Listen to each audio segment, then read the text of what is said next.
Hey guys, composite functions, there's two types. The one where the inverse function is on the outside, like these three, and the ones where the inverse function is on the inside, like these three. We're gonna look at them one at a time and see how we solve them. Actually, we're gonna look at two at one time. Why are we gonna look at two? Because it's the same. If you remember from my last video, the range of values you can get out from the arcsine function and the arctan function are between negative pi over 2 and pi over 2 for both of them.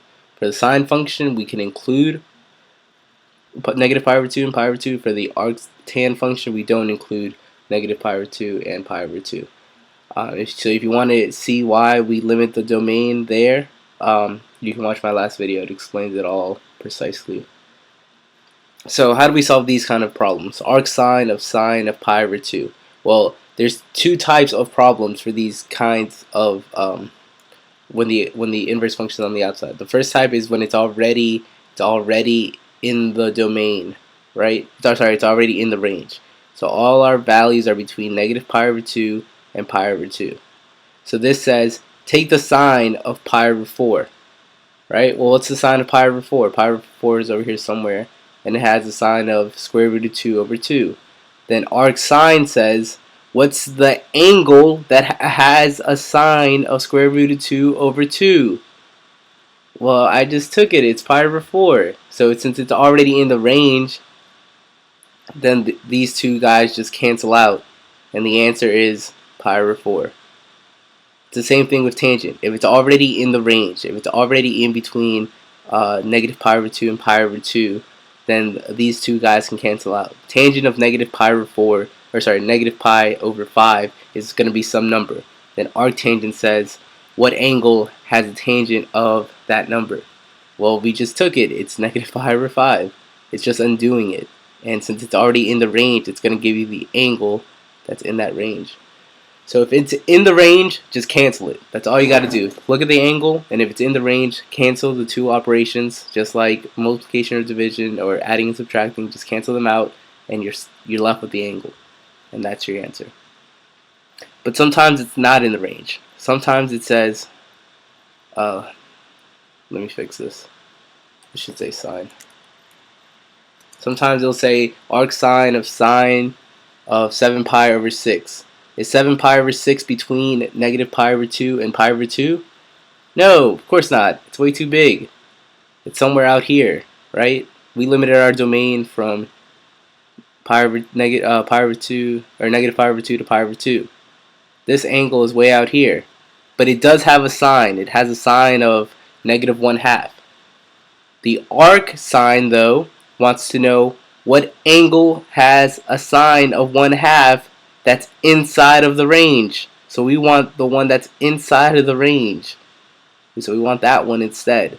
Well, how do we figure what that one is? If you don't already know from your unit circle, or they give you a problem that's on your unit circle, these are the steps you take. You look at the angle and you determine what quadrant it's in. Since this is more than pi, I'm going to be in the third quadrant.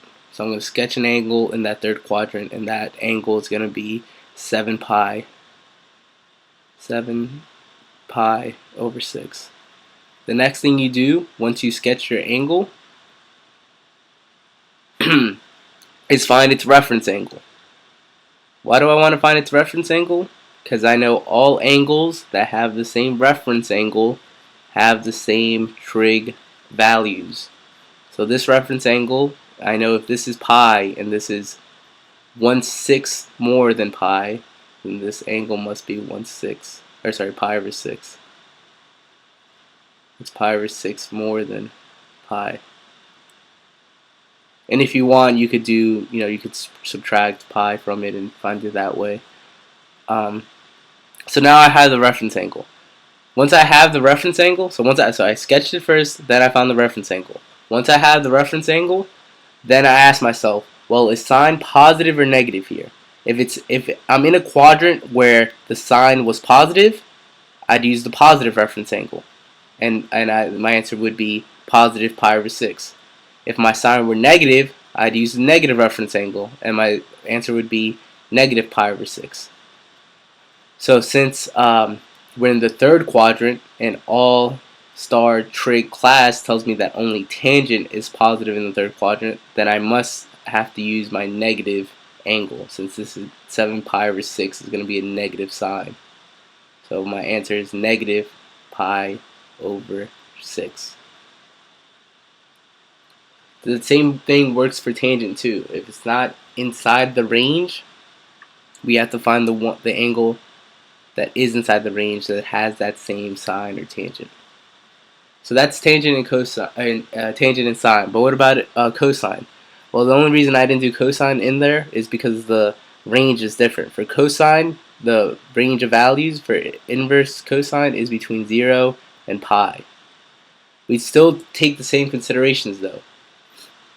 If it's in the range, if this angle is in the range, then we can just cancel out. So we ask ourselves, is pi over 2 between 0 and pi? The answer is yes, so we cancel these guys, and this is our answer. Is 5 pi over 6 between 0 and pi? If the answer is yes, we cancel these guys, and the angle is our answer. But sometimes it's not in the range. 4 pi over 3 is not in the range. See, 4 pi over 3 is way out here, and our range of values is between 0 and pi. So we want the one that's in the range. It would be that guy. So how do we figure out what angle that is? The same way we figured it out last time. We sketch the angle, 4 pi over 3, that means I'm in the fourth quadrant. So that's 4 pi over 3. Once we sketch the angle, the next step to do is to find the reference angle. Once we find the reference angle, we can figure out whether we want to be in the first quadrant or the second quadrant. So this reference angle would be pi over 3. So since we know the reference angle is pi over 3, we know that any angle that has a reference angle of pi over 3 is going to have the same cosine. But since this angle is in the third quadrant and cosine is negative in the third quadrant, we don't want the positive. We don't want to be in the first quadrant because that will be pi over 3, and the cosine of pi over 3 would be a positive answer.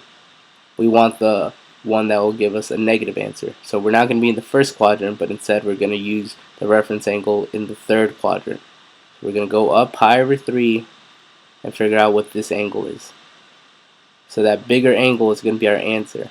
And we subtract pi over 3 from pi, we get 2 pi over 3. And that's our answer. The reason I want to be in the second quadrant is because cosine goes from 0 to pi. And everything in the first quadrant is positive, so then everything in the second quadrant is negative. Since 4 pi over 3 was going to give me a negative cosine, then I want to be in the negative quadrant for arc cosine. Okay, so that's how you handle those problems. If it's in the quadrant, cancel out. If it's not in if it's in the range, cancel out. If it's not in the range, sketch the angle, find the reference angle, and then determine whether you want the positive angle or the negative angle.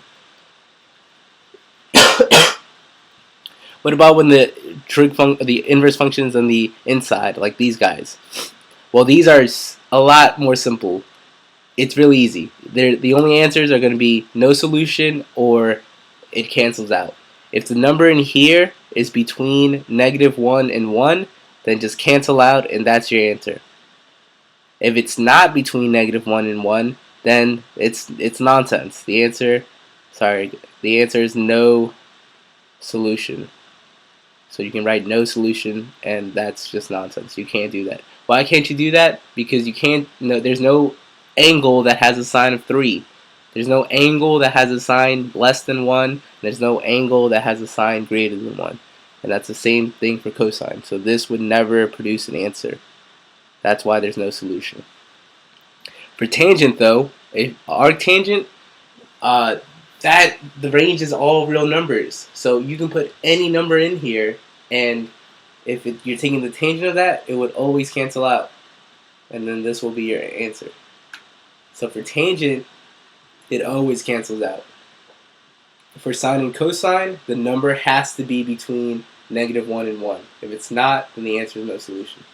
Alright, if you have any questions, just let me know and I'll be happy to assist you further. Thank you for watching.